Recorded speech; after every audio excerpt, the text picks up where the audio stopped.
Every choice has a consequence. On October 2nd, 1995, I took 23 physical steps. That was the distance from the car I was traveling in to what would become my new home. As I took those steps, I thought about my wife. I thought about my two children, Rob and Alex. So they were just little tykes at the time. I thought about my career. Up to that point, I was tax partner in a CPA firm. I had testified before Congress on various aspects of federal tax law, written articles in national magazines, taught continuing professional education courses in 30 states. I was Chuck Gallagher. I was a somebody. I thought about the church where I had been music director for 12 years. I literally thought about everything that defined my life. But on that day, as I took those steps, on the 24th step, I took my hand, pushed open the door, and stepped in to federal prison. On that day, I became 11-6-42-058, an inmate, what most people would define as a nobody, because every choice has a consequence. Hey, where did you come from? Well, let's say I'm about maybe 30 years into your future. Wow, that's crazy. So you mean we made it? Yeah, you can say we made it. Hey, look, if you stay around a little bit, I'll tell you exactly what happened. Amazing. And okay, whoa. And here's something you might need. Keys to the handcuffs. It'll make it a little easier. Okay, thanks. I'll be back in a bit. Now, some of you are asking, why is it that a convicted felon is actually doing a program on ethics and ethical behavior?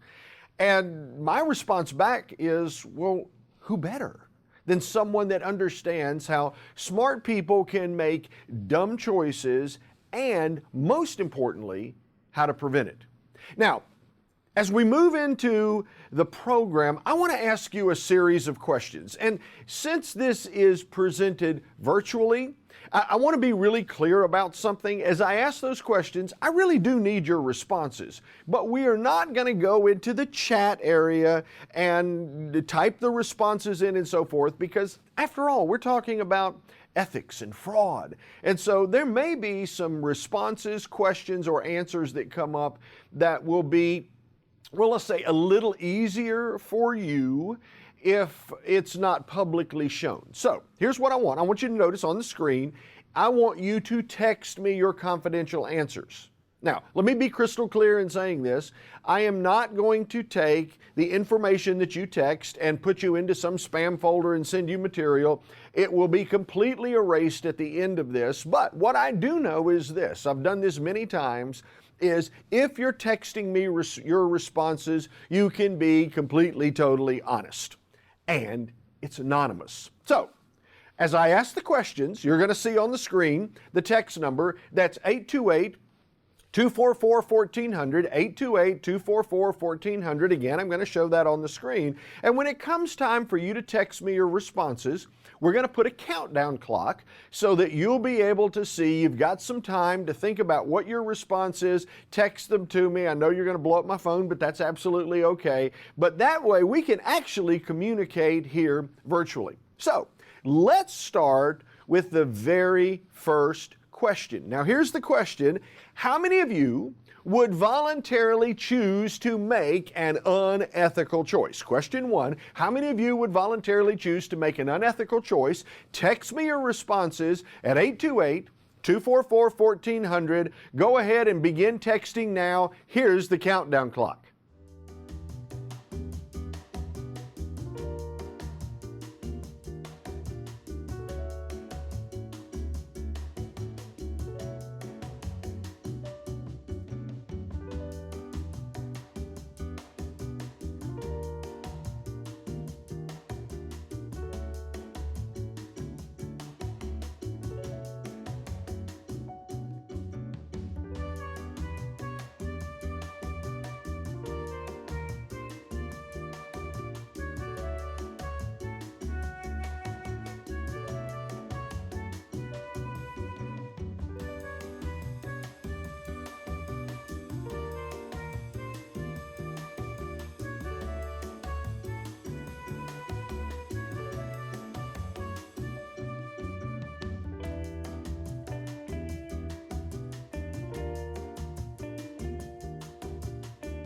Okay, let's see what kind of responses we got.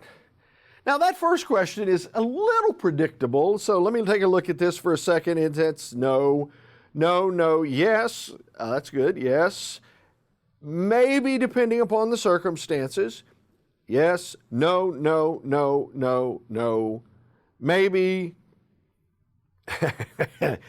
Okay, that response was kind of cute because this is a virtual program. I'm not going to out anybody, but let me just say that was quite creative. But for the majority of you, as I look down through here, the majority of the answers was, no, I probably would not voluntarily choose to make an unethical choice, although some of you were a little on the fence depending upon what that choice might be. Okay, good. So let's go to question number 2. Now, question number 2 takes a slightly different slant. The question is, how many of you think that voluntarily breaking the law is unethical? Text your response to 828-244-1400. But think about this for just a second. Before you start texting, we have just finished a crazy time in history. I mean, literally, nobody has lived through a pandemic, and we are living through that at this point. So think about this with me for just a second. Let's say someone lost their job. Let's say they were having a hard time feeding their family. They go to the grocery store, and realizing they had a limited amount of money, they decided that they were going to shoplift some items. Okay? So they shoplift some items and leave the store. Now, that is clearly voluntarily breaking the law. So there are a multitude of examples, but how many of you think voluntarily breaking the law is unethical? Let me get my phone out. It's already starting to vibrate. The number is 828-244-1400, and here's your countdown clock.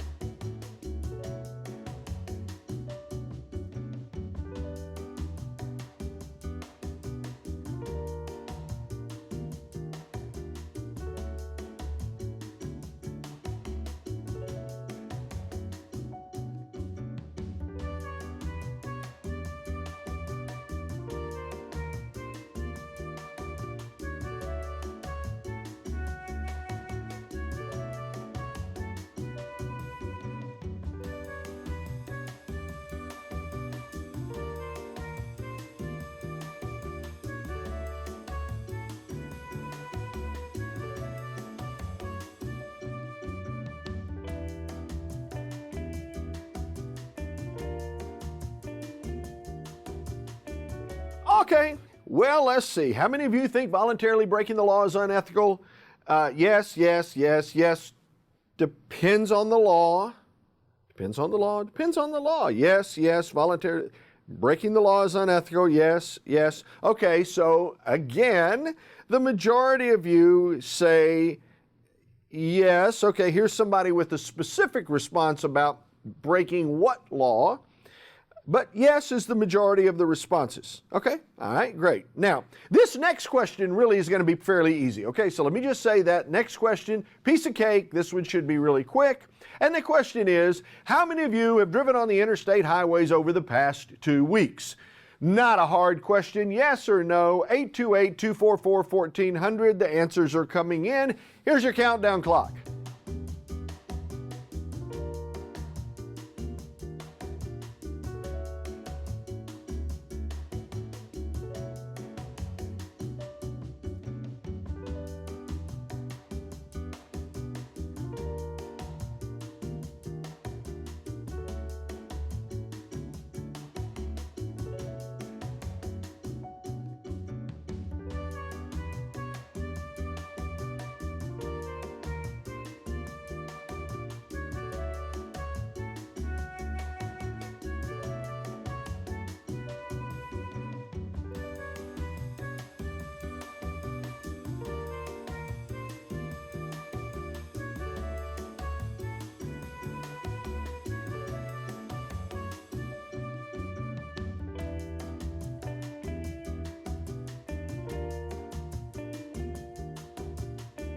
Okay, and your answers are yes, yes, yes, yes, yes, yes, yes, yes, and some of you have expanded on that. There are a few of you that appear to be fairly psychic. because I keep hearing the answer is yes, and you're approaching the next question. So let's go there. This is going to be easy as well. And how many of you have exceeded the speed limit by, let's say 5 to 10? Okay, the number is 828-244-1400. Yes, once again, you have a minute to respond. The answers are coming in. Here's your countdown clock.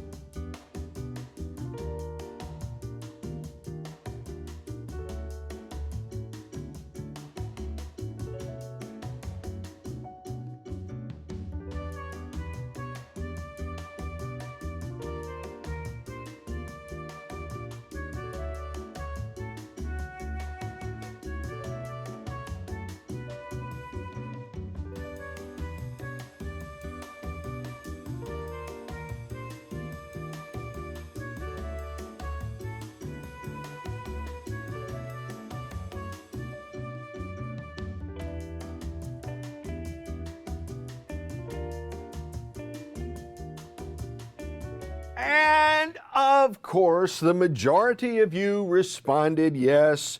You have in fact exceeded the speed limit by 5 to 10. So this one gentleman, well, I say gentleman, I don't know. I can't really tell from telephone numbers, but it just feels that way. In fact, if I was a betting person, I would say this person might have been involved in law enforcement, but the response was, under 9, you're fine, over 9, you're mine. So whoever that is, that was classy. I like that. Most everybody, of course, has exceeded the speed limit by 5 to 10. Now, let's think about the series of questions here for just a second, because it is easy for people to make unethical choices when those choices seem to be socially acceptable. Now, go back for just a second. How many of you would make an unethical choice? Most people said no. Few maybes, but mostly it was no. How many of you think voluntarily breaking the law is unethical? Well, yes. The answer was overwhelmingly yes. But when it comes to something simple like, have you driven on the interstate highways in the past 2 weeks? And if so, have you exceeded the speed limit? You said yes. You see, exceeding the speed limit is something that is socially acceptable. And it is easy to make unethical choices when they are socially acceptable. Let me share with you an example. I'm a vice president in a public company. My responsibility is sales and marketing. My counterpart, Brian, is operations. And so we're carrying on a conversation. It wasn't long ago. Now, this preceded pandemic. I'm going to say it was 2018, 19-ish. But his daughter was approaching the age of 15 and a half. She had gone through driver's education. She was now at the place where she was going to ride with a parent or so, at least getting ready for the driving test required in our state. So she's driving with Brian. Now listen, let me just say this. If you've ever had a 14, 15-year-old or so approaching 16 and you're driving with them, it's a little unnerving, okay? I'm just going to say that practically, because you don't have brakes on your side when they're driving the car, but she was a careful driver. And so anyway, here in South Carolina, where we live, there's an 8-lane highway, 4 on one side, 4 on the other side. And so Brian decided it was appropriate for her, because he knew this was going to take place in the driving test, for her to merge onto traffic onto the interstate. Now, this particular stretch of highway, the interstate speed limit is 60. Nobody goes 60. Nobody goes 60. I mean, the prevailing rate is 80 or slow if there's been an accident. But in any event, here she is. She's starting to merge onto the highway, and she merges on at 60, and all of the cars around her are just whizzing by, some of them blowing their horns, some of them throwing various fingers at her, and her daddy said, "Look, Kelsey, you're going to have to pick up the speed a little bit, baby." And her response back to him was, but Dad, I'm doing the speed limit. And Brian said, when he came back to work, he said, Chuck, I remember the presentations you've done. And he said, it just hit me at that point in time. He said, I was trying to teach her how to drive practically with traffic, to be safe with traffic. He said, that's socially acceptable here. He said, but if she got into the car with the highway patrol check rider and she merged onto the interstate and accelerated up to 70, 75, or 80 like all of the other cars, he would fail her. So let me do this. I'm going to ask you the question, what else is socially acceptable? I'm going to go through a couple of answers just so that we can think about them before we move on in the program. Okay? 1, taking pictures from the internet. Now some of you might be thinking, what does that have to do with the work that we're in, etc.? And the answer is really simple. Has a lot to do with it if you're trying to promote the business, if you're creating a brochure, if you're doing something to promote something. And I want to give you a perfect example. I was working with a county in Kentucky. This goes back a number of years. And in the summer months, to keep all of the kids occupied, they had the summer soccer leagues. And kids from all ages, little ones just ran around the field, but kids from all ages participated in summer soccer leagues, keep them occupied while school's out.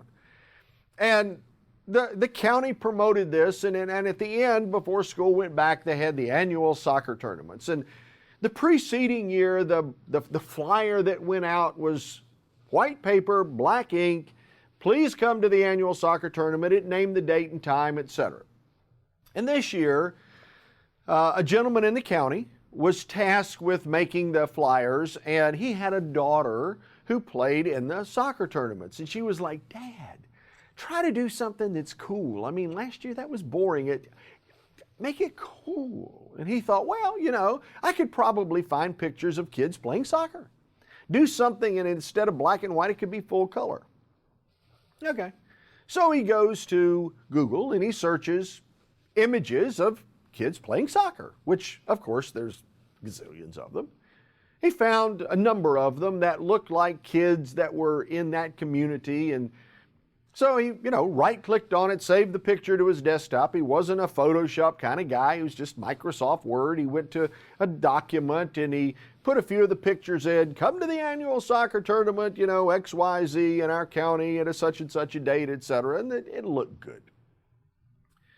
And so, of course, they printed them and started spreading them around town, but the city manager looked at it and he said, well, that's pretty cool. In our county, most everybody that's on county water is going to go to the website to pay their water bill. Why don't we promote it through the website?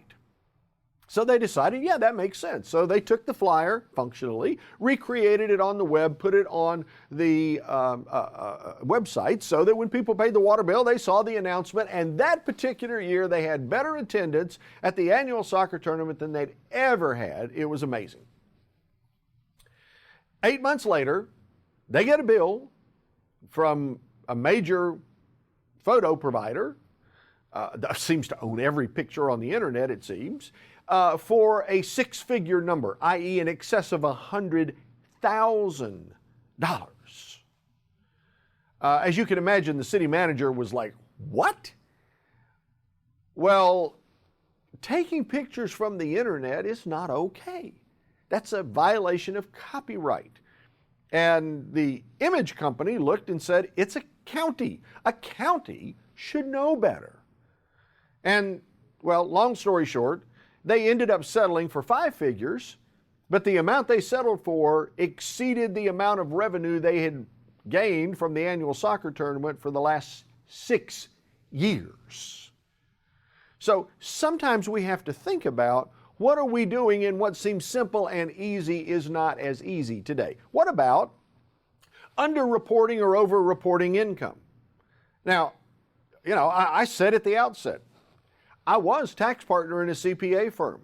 We all know as accountants that there are people who will either underreport income, like for example, they receive cash payments that happen to never get to the bank so that you can see the amount of income generated, or they might overreport expenses.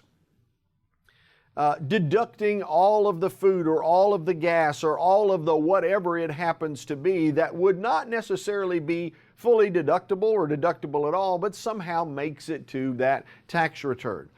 Under-reporting income, over-reporting expenses minimizes taxes. By the way, just a side note to this. I was doing a program in New Jersey, and at one of the breaks, a gentleman comes up to me and he says, "Listen, I need to ask you an ethics question." And you see, if you're an ethics guy, you have to prepare for that. I said, okay. He said, here's the deal. He said, I know that I have clients who either underreport income or overreport expenses. He said, now from an ethics perspective, based upon the rules that are promulgated by the AICPA and various ethics boards, he said, I know that I should say, I'm sorry, I can't do your return unless you report it correctly. But if I were to say that, what would happen? They'd leave. And then they'd go down the street and they'd find somebody else that was going to do the return. So, is it ethical for me to hold to a higher standard and reduce my income? Those are some of the practical questions that lots of people face in lots of ways. What about social media? We talked a little bit about social media, but in the world we live in today, social media is a thing. And let's just be practical for a second. Let's say for a moment that you wanted to have an HR conversation with someone and you asked them to come in. Now, I typically carry my cell phone in my right pocket. So if I came in to sit down, there's a fair chance I'm going to take my phone out and I'll just set it down on the desk. See, we have to assume that everything that happens at work, whether confidential or not, is being recorded. So that conversation you have with someone, or the way you rant, perhaps, in the back office, has the potential of being captured by someone's mobile device. Or what about embellishing capabilities? Look, I graduated from college in 1979. I know that was a long time ago. But I am quite confident, not that I did this, but I'm quite confident that there are people that plagiarize papers. You had to write a paper, you went to the library, you found a book, you found some material in it. Unless somebody had highlighted it, there was a reasonable chance that the professor would not have an idea about that obscure sentence that you might be able to slightly embellish or lift to help you with your paper.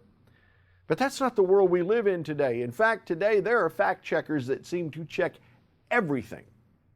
Like the fact checker is probably going to find out that someone, and we see this all the time, embellished their resume from years ago. In fact, not long ago there was a professor at a major university that lost his tenure and job because of embellishing his resume from 25 years earlier. Now, who would have thought 25 years later it would have been an issue? And let me say this, not to be political, okay, I want to be crystal clear with this, but not to be political, but if you go back to the 2016 Republican National Convention, one of the highlights, at least across the country, was Melania Trump was going to be addressing the convention. And a lot of people wanted to hear what she had to say, partially because of what she was going to say and partially because she had an accent. And it was novelty to hear. And so in the middle of her presentation, she got to a certain paragraph and she delivered that paragraph with ease. And before she got finished with the next paragraph, it was breaking news. Melania Trump had just spoken the exact paragraph, same words that Michelle Obama had spoken in 2008. Someone was literally fact-checking every word as it was being delivered. That is the world that we live in. What about ignoring controls? Now, one of the things as accountants that we do is we help establish what are the controls that should take place so that from a practical perspective, we can fall into a set of systems that keep us between the ethical lines. Now, again, I mentioned I'm a vice president in a public company, and one of the things that we were tasked with is approving payroll. And the control was on Thursdays at 10 o'clock, we needed to log into the system, our username and password into the computer, and approve payroll. Now, that's not an unreasonable request. It's not an unreasonable control.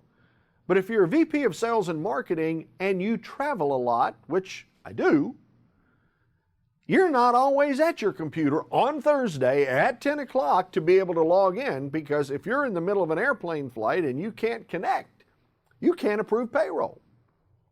So at a certain point, I'm going to acknowledge I'm guilty. But what did I do?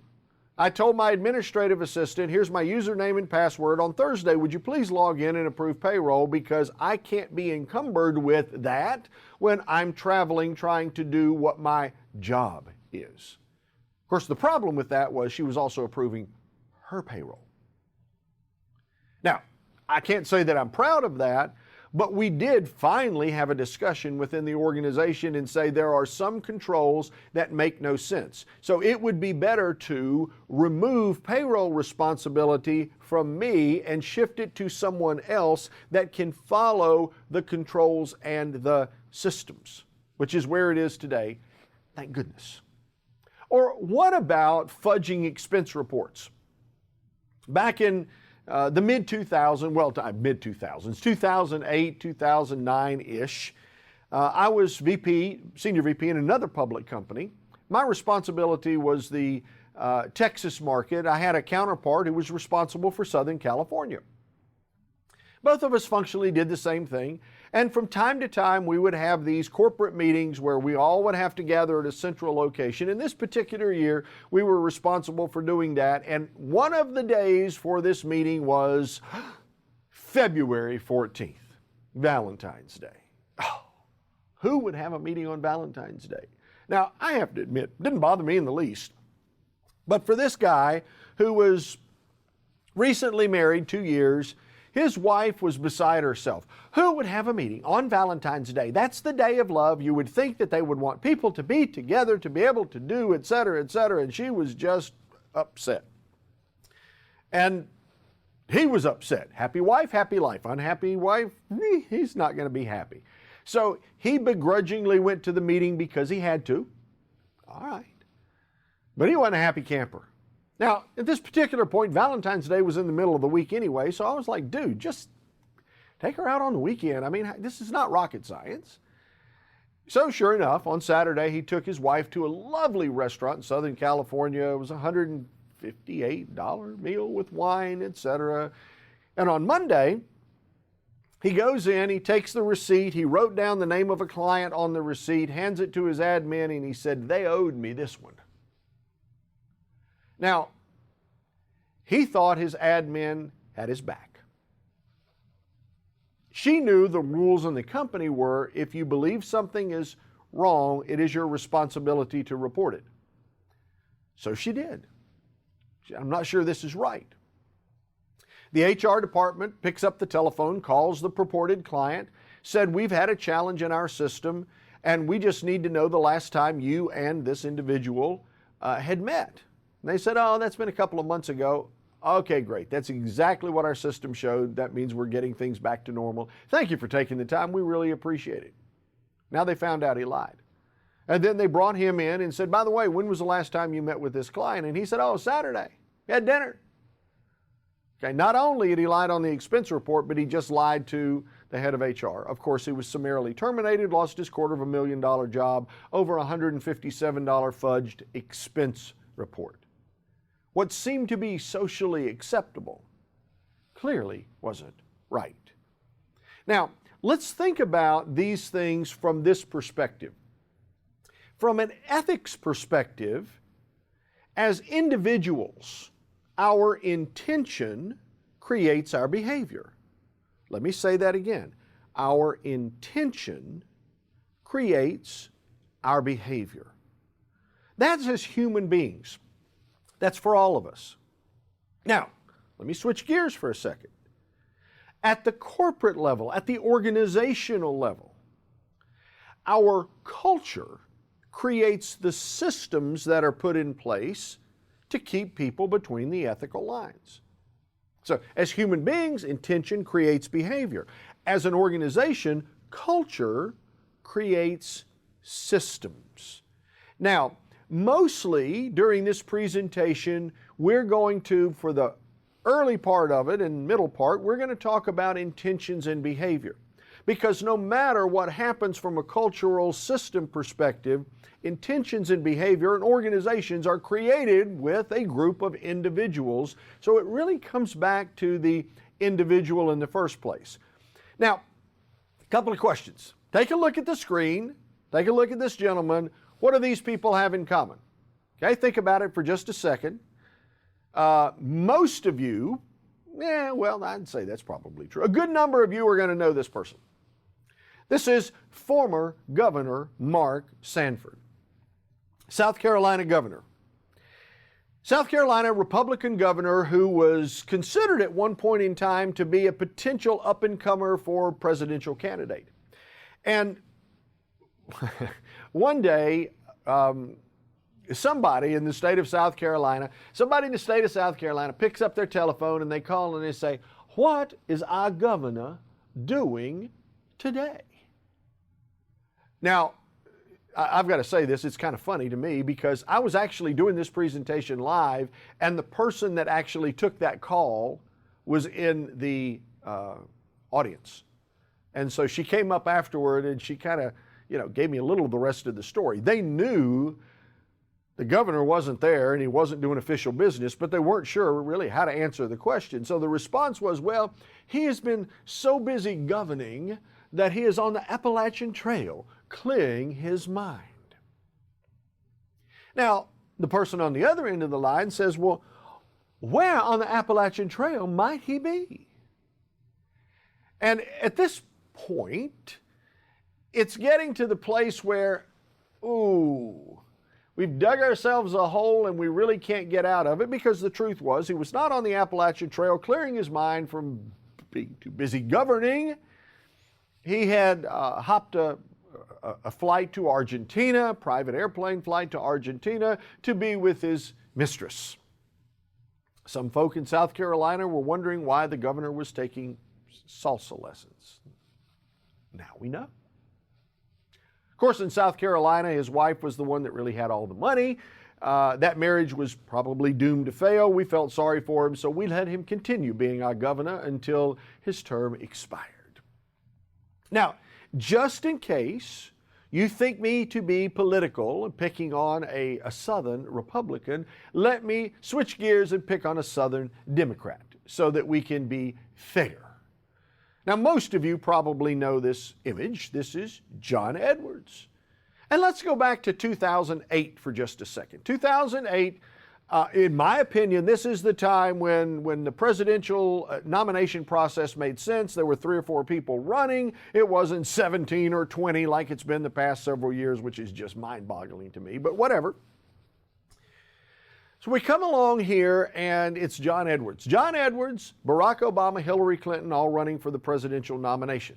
And John Edwards was a leading candidate at the outset. People looked at him and they said, oh my goodness, every hair is in place. He is so articulate with such a lovely Southern drawl.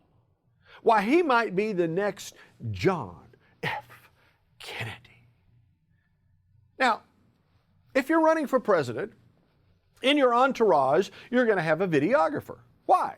Because if you win the presidency, then you clearly are going to have the presidential library. And if you have the presidential library, you need to be able to put stuff up. And most people aren't going to read stuff, they're going to watch videos. So he had his videographer capturing everything that was taking place.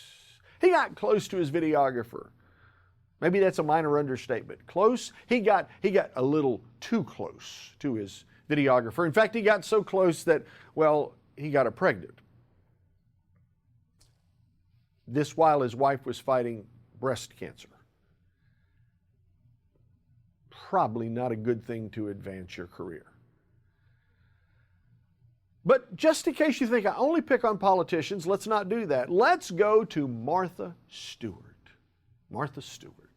Now, if we were live, I would ask the question, why was Martha Stewart incarcerated? And what do you think people are going to say? That's right. The number one answer is insider trading. And the answer is wrong. Martha Stewart was not convicted of insider trading. Martha Stewart was convicted of lying to federal officials. You see, in the world we live in, there's a pretty good chance that any of us are going to, at some point in time, get caught up in a crime that we may not even think about. She thought she was probably smarter than the average person in the room, but eventually the lie caught up with her, and that's what caused her to become incarcerated. Now, think about all of these people, because I say they all were caught up in blind spots. What do I mean by that? Okay, so let's think about it. If we go back to the year 2000, and you ask Mark Sanford, John Edwards, Martha Stewart, would you voluntarily choose to do something that would dramatically change the trajectory of your life? What do you think they would have said? They would have said no. But if you ask me back in 1986, Chuck, are you going to voluntarily choose to do something that is going to change the trajectory of your life? What do you think I would have said? The answer would have been no. But yet, in 1987, I took that first step on a slippery slope that literally changed my life forever. Now, think about this for just a second. Number one, I'm going to say this. I'm not a brain science person, okay? I'm not a neuroscience kind of guy. But I know enough to be able to help put this into perspective, okay? We're sitting here. You all are sitting here participating in this course, in this material. And unless something really major is happening in your life, the majority of us make rational day-to-day thoughts based upon this frontal cortex of our brain. That's where rational thought takes place, okay? Basic brain science. But if something happens that triggers you, an event takes place that just causes you to explode with fear, concern, etc. We leave the frontal cortex and we go back here to what I'm going to refer to as lizard brain, fight or flight. Now, let me put this into perspective. There's a really good friend of mine. His name's Rick Curran. Rick Curran does some amazing presentations, one of which is on overcoming fear. Highly recommended. But Rick was in Charlotte one time, and he said, "Hey, Chuck, could you and your film crew, I own a video production company, could your company come up and video the program?" And I'm like, "Yeah, of course, not a problem whatsoever." So we get everything set up. He starts the program, and as he begins the program, he says to everybody, "By the way, I just want to let you know as I begin the program that at the end of the program, I brought peaches for everybody." And all the people in the audience were like, "Oh my gosh, what a lovely thought. That's amazing." Oh, and they were so excited about, here's a speaker who brought peaches for everybody. So Rick goes through his program on overcoming fear and talks about how that happens and what happens with our brains and everything that kind of gets you to the place of, I can do this. And toward the end of the program, if he'd been Tony Robbins and had, a fire walk, probably people would have been willing, I'm going to walk that fire because I can overcome anything. I'm not afraid of a thing. It was a great program. And as he ended the program, which most of us like, he got a standing ovation. People were just thrilled with the program. Captured it on video. It was amazing. And he said, "Okay, now, everybody go ahead and take a seat for a second, because one of the things I need to do is I need to get peaches." And he reaches below the table and he pulls out this, I'm going to call it Tupperware container. It was a big plastic container, the kind of container my wife buys to put our gift wrap in and so forth. It can just be slid under the bed real easy. And as he opens it, sets it on the table and opens it, he takes out a 16-foot albino boa constrictor named Peaches and spreads Peaches out. There's a picture of me with Peaches. Now, let me tell you what happened. As soon as he got that snake out, people in the back of the room bolted out the door. It was hysterical to watch. But I want you to think about it for just a second, because he said after he finished, we've talked about this and intellectually you feel that you can overcome fear, but when you are triggered, you instantly move from rational brain to fight or flight. And that's what Peaches has demonstrated to you. And then, of course, he told the audience, by the way, Peaches is fed, so there'll be no carnage today. And of course, if there was, the people in the back of the room were safe because they could have had all the folks on the front of the room, but that's not the way it works with this boa constrictor. Now, let's be crystal clear. Ethical lapses do not start big. Jeff Skilling did not connect with Enron and say, we're going to create a fraud of magnanimous proportions to be recognized as one of the top 10 corporate frauds in the country. Bernie Madoff didn't start that way either.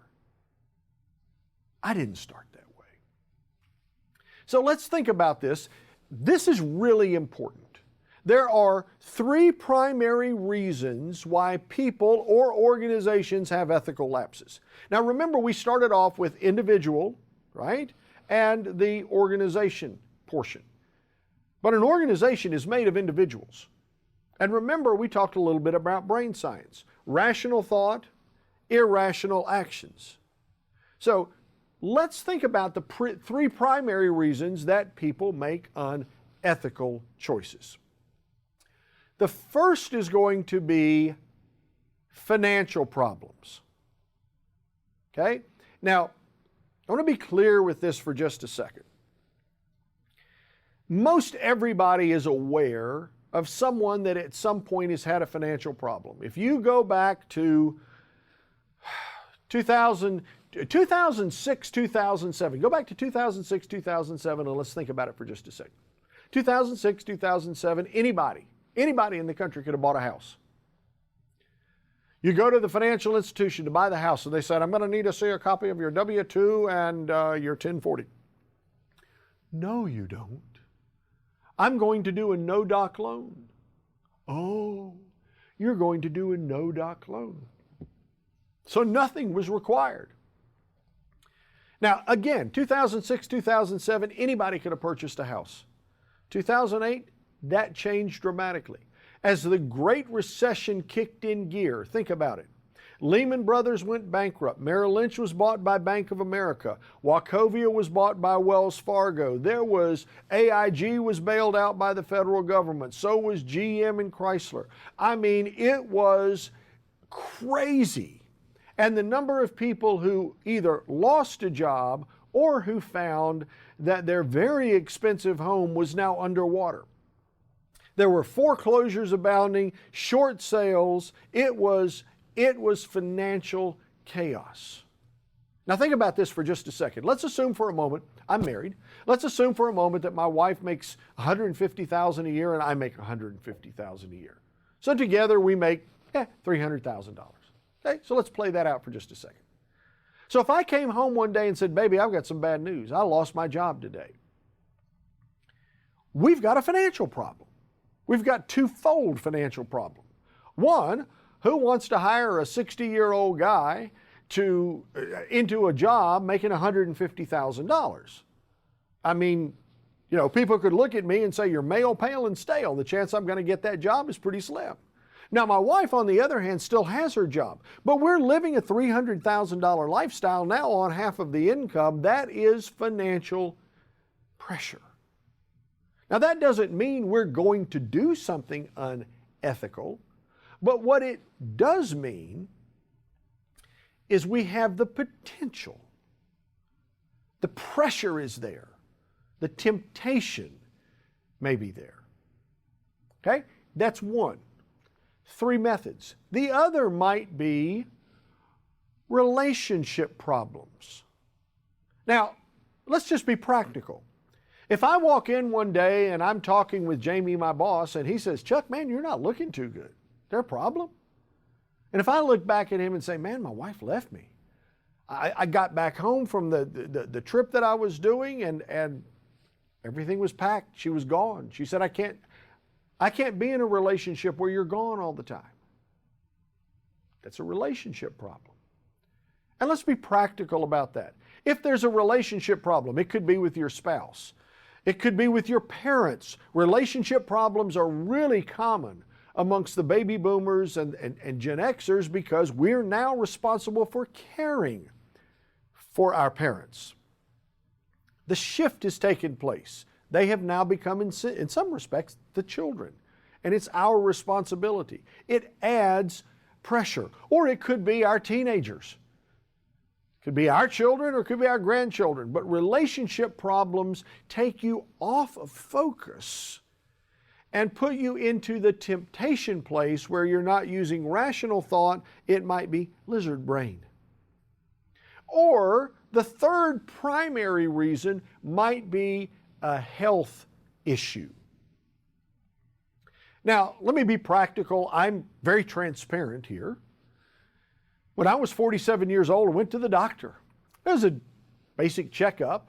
They wanted to do a blood test, and it was like, yeah, okay. I'm not really excited about that, I have to admit, because I don't like needles, but whatever. They came back and they said, your PSA is a little high. I didn't know what that was. Your PSA is a little high. What is that? That's your prostate-specific antigen, but don't worry about it. You probably ought to go check with a urologist. Okay. So I go to a urologist who does the typical prostate check, and he said, you know, I don't feel anything, but maybe we should do a biopsy. Of course, my question to him was, is that going to hurt? He lied. He said, oh, it's just the sound. Don't worry about it. That was a lie. Anything that pierces your body, pulls some of your skin out 20 times hurts, let me just say. But it's a side note. I come back to him a week later. He walks in, kind of somber. He said, Chuck, you've got prostate cancer.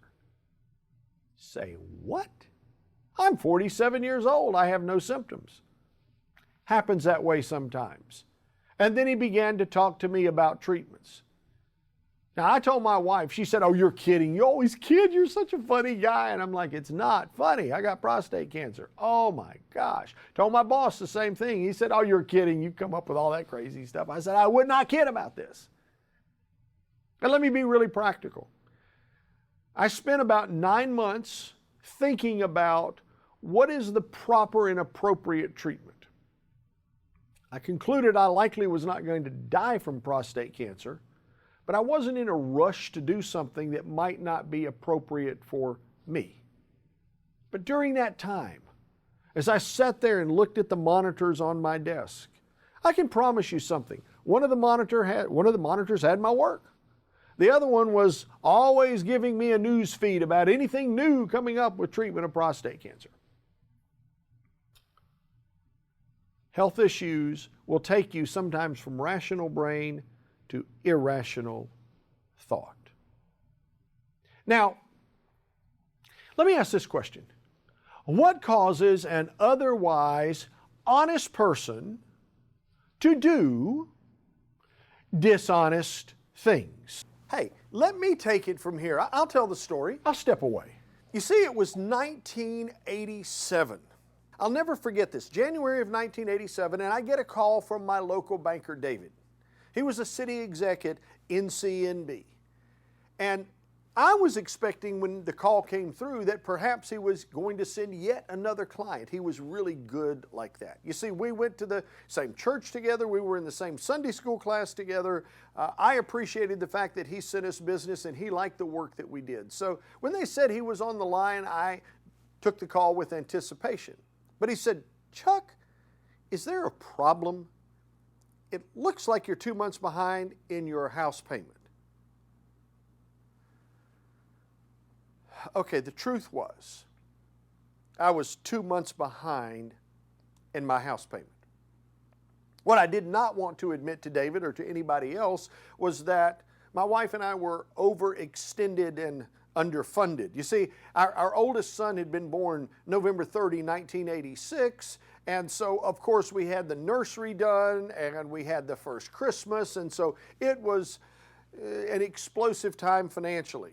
The best way to put it is I was robbing Peter to pay Paul. I just couldn't keep up with the bills. So when David said, Chuck, are you 2 months behind in your house payment? It was that lizard brain moment. I went from rational thought to fight or flight. And the first thing I did instinctively is I said, David, are you sure? Are you sure that payment hasn't been misapplied? Now, David's response was, well, Chuck, I don't think so, but let me check and I'll get back with you after lunch. Whew. Get back with me after lunch. Now, the truth was, I didn't want to admit to him that I was behind in my house payment because the first thing that went through my mind was, oh my gosh, if I admit that I'm behind in my house payment, then what happens? Well, he would probably think, well, why am I sending him business? I mean, if I'm sending him business and he's behind in his house payment and he can't manage his own financial affairs, how can he help other people manage their financial affairs? After all, that's what he's supposed to be doing. So consequently, this doesn't make any sense. Maybe I should send it to somebody else. And of course, if he sent the business to other people, then what happens? I make less money. And if I make less money and I can't pay my bills now, I certainly won't be able to pay my bills. My goodness, I could not admit that to David. That's lizard brain, by the way. Now, let's talk about this. What I want to do is I want us to look at the decision cycle. You see, the first part of this decision cycle is need. It was crystal clear when I got the call from David that I had a need. Now, in my head, the need was I needed to, one, catch those house payments up really quickly, and number two, in my mind, lizard brain, I had the need to make sure that he didn't know that I was not able to manage my own financial affairs. Everything starts with need. Now, as human beings, when we have a need, the second part of that cycle is we look for the opportunity. Here's the need. What's the opportunity that surrounds me that perhaps will help me solve the need?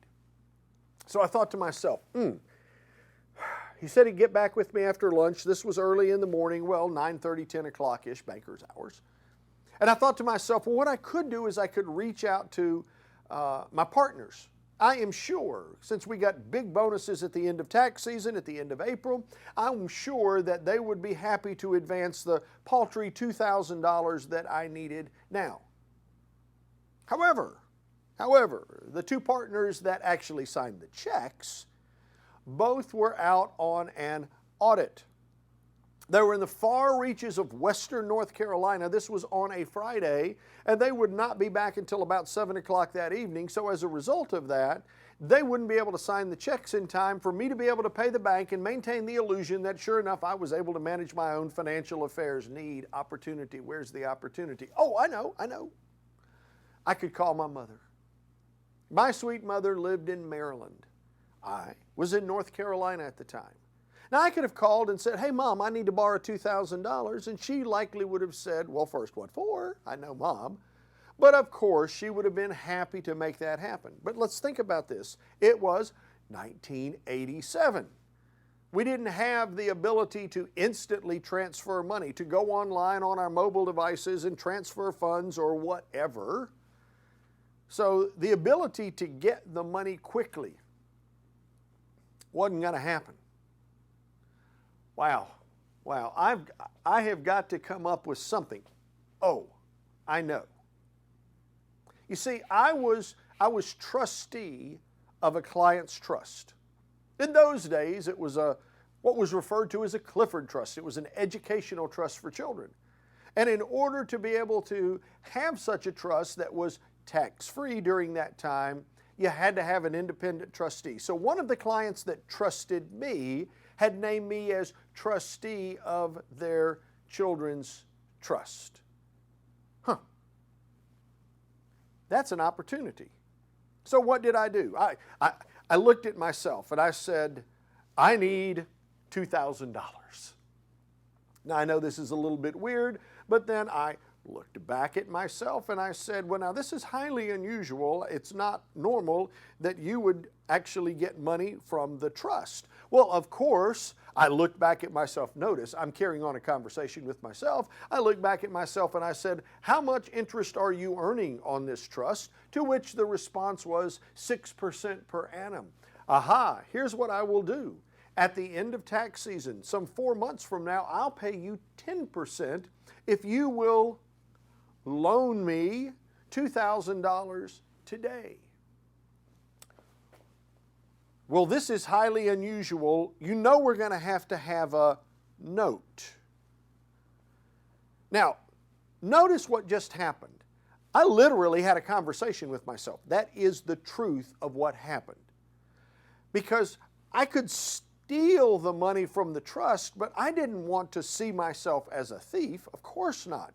So in the decision cycle, if I have a need and can find opportunity, in order to be able to make it work, I have to be able to rationalize the behavior.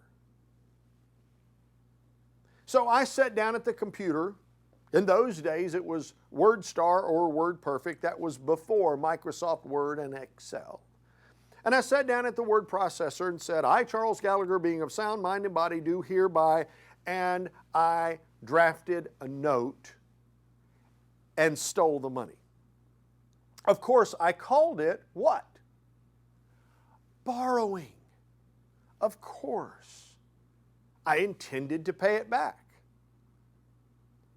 But I took the funds. And sure enough, that afternoon, David calls back and he said, Chuck, he said, I've checked the records, and before he could finish his comments, I said, David, I am so embarrassed.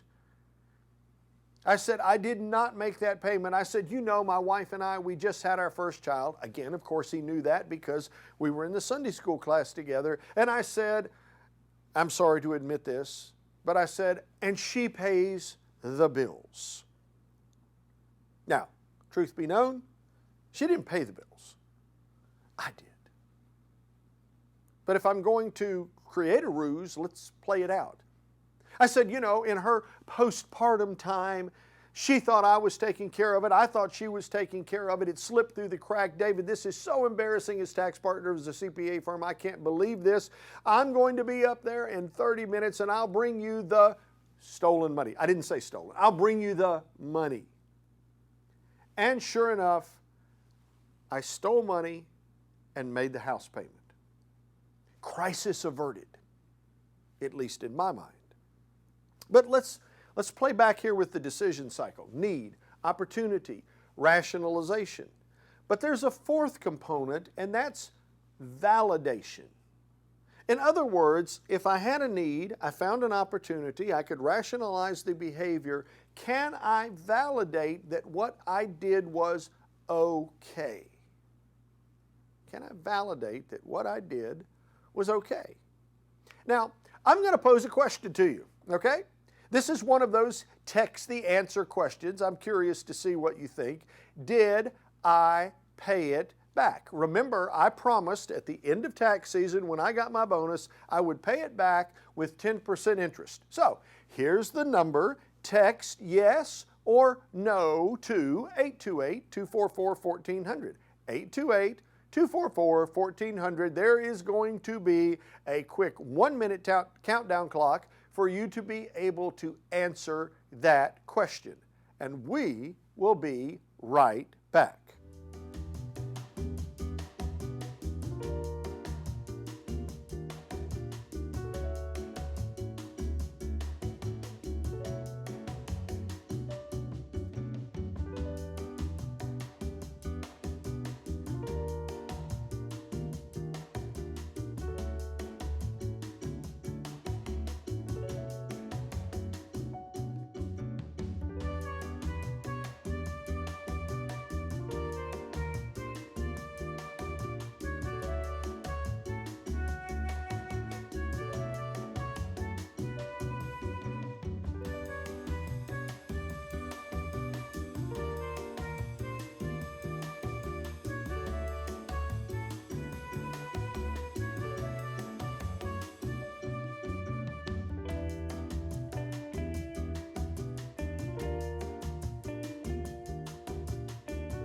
Okay, thanks for participating. I appreciate it. Interestingly enough, most of you said no. There are some brave souls that said yes. I look at the numbers and it appeared as I was looking at them before we got right back here that it's running about 60-40 no. But the answer to that question was yes. I validated it by paying it back. But in the decision cycle, what did that mean? That meant I could repeat it. Does that make sense? It means I can repeat it. So, having convinced myself that what I did was really borrow money, what happened? I did it again. And over time, I paid it back. Need, opportunity, rationalization, validation, repeat. Hey, young Chuck, thanks for the help. Let me take it from here. Now, you see the decision cycle. It's just been explained. Need begets opportunity. Opportunity means we try to rationalize making a choice. If we do that and can somehow validate what we've done is okay, there's no immediate consequence, we may very well, in fact, likely will repeat. Before I go further, think about this when it comes to speeding. I need to get from point A to point B. I am in an automobile that gives me the opportunity to exceed the speed limit. If I do that, I can rationalize, well, everybody does it, and after all, who is going to pull over a black Camry? There's a gazillion of them. I'm not drawing attention to myself. And if, in fact, I speed to get where I need to be, and I get there and there is no ticket, nobody's pulled me over. Even Waze says there's a cop ahead at 0.4 of a mile, so I can slow down. I have validated there is no negative outcome, therefore I will repeat it, and every single day as we drive, we repeat this because it has now become, and this is important, a strategy. You see, when something takes place that allows us to walk through the process, it creates a strategy. I've got a question for you. What makes up fraud? Now, we've talked a bit about a three-legged stool, so let's play this out for just a second. There's the image of the stool. Okay? There's three parts to what makes up a fraud. 1, need. 2, opportunity. 3, rationalization. Now, by the way, we make these choices all the time. Rationalization, however, is the key part. It's the cement that holds this together. Remember, my younger self asked you the question, did I pay it back? And I appreciate your responses. The answer was, yes, the first time. Yes, the second time. You see, here's the way this works. I had a need. There was an opportunity. I didn't want to call myself a thief, so I borrowed the money, and therefore that became the rationalization. But you see, that's a little bit like wet cement. Initially, you could take that brick out if you want, but once I paid it back the first time, it started to harden.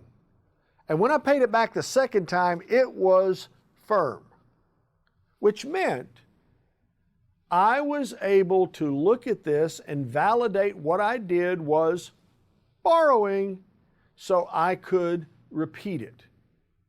But let's take this a step further for just a second. Think about it this way. I want to give you visual cues to help you think about it. Rationalization, opportunity, need. Now notice the three visual cues that you see, because as you look at these, the reality is the circles are all the same size. If everything in life is in balance, we tend to operate off of rational thought. In balance, circles. Now, there are a lot of questions that come up, but look, when life gets out of balance, what happens? We search for a quick solution. That's what happens. When life gets out of balance and we go to lizard brain and there's an extraordinary need there, we're going to search for the opportunity and way to rationalize that because we want to bring life back into balance. Now, a lot of people say, well, if I'm unaware, then I'm not responsible. I want to help you with this. In the world that we live in today, people expect you to be aware. To say, well, I'm not aware is not a defense in the world we live in today. There are too many ways that we can monitor what's taking place, or we should be aware of what's taking place, which therefore makes us responsible. Now, a question that typically comes up is, why is ethical training important? It is not just to get continuing education for your respective profession. Ethics training is important for a number of reasons. Number one, at least in my opinion, you probably don't want to be the subject of breaking news. And let me share this with you for just a second. You all have been so kind today to share your responses via this mobile device. But this mobile device has a camera on here better than most of the cameras that we had 4 or 5 years ago. This is the thing that will video record, audio record whatever is taking place. In fact, I would venture to say if you're speeding down the highway and get pulled over on the side of the road, people driving by are recording what's happening because everybody seems to want to record what's taking place. And this, therefore, can make you the subject of breaking news. Now, another reason is you probably don't want to find yourself facing the judge. Now, let me be crystal clear. My younger self shared with you what took place. I am not proud of what happened, but that was discovered in 1990, and in May of 1991, with the help of friends and family, I made complete restitution. That does not make what I did right. But quite frankly, by the time I was sentenced in 1995, I was hoping that perhaps the judge would see I had lived a clean life. It was a first offense. I had made restitution with interest, and he would give me probation. But as the gavel came down, he said, 18 months active federal prison. And I knew at that point my life would change. Now, I've had people ask me this question. Let me just go ahead and answer it now. If you had it to do over again, would you do it? No. No. Going to federal prison stunk. There was nothing about it that was pleasing or pleasant. But let me take a moment and say, it might have been the best thing that ever happened in my life. I didn't enjoy it. But during that time, I learned what it meant to be Chuck Gallagher. Not the facade, but the human being, Chuck Gallagher. And I wouldn't have the chance today to talk with you if it weren't for that experience. And by the way, let me just say this. There is a bright spot to this. The United States sentencing guidelines state you can't be held criminally liable for unethical, illegal action of an employee if you have provided employees comprehensive ethics training. So, let me just say to you, I am your ticket to avoid a criminal indictment if in fact we're able to provide ethical training to employees, because at least at that point you have provided guidelines and guidance to help them understand what should be done. Culture creates systems, and ethics training is a system. Let me say this. Before I took those 23 steps, I thought I made good choices. After I became 11-6-42-058, I found out something. Every choice has a consequence. We don't always know what the consequence is going to be. We don't know when the consequence is going to be. There's a lot that we don't know, but every choice has a consequence. And look, before I took the 23 steps, I guess I would say I lived life a bit as an illusion. Now, there were a lot of things that I did that were positive, that were legitimate, that advanced my career, but then there was a lot that was smoke and mirrors. Oh yeah, the car, the house, the clothes, the watch, etc. Sure, those were tangible, but tangible from stolen money is smoke and mirrors. After I became 11/6/42/058, I found out something, and that is the truth will always come out. Here's the reality. Reality is we don't know how, we don't know when, we don't know where, but the truth always comes out. And before I took those 23 steps, I thought I was successful. Again, house, watch, clothes, etc., etc., all of the trappings that would lead one to believe that you're successful. But after I became 11/6/42/058, I found out something, and that is true success. True success is making a positive impact on the lives of other people. I'll never forget the day that the card was pulled in the house of cards. I was in Idaho teaching a continuing professional education course, and once that course was over and I knew, God knew and I knew, that life was dramatically going to change, I remember that night considering ending my life. But I got an aversion to pain.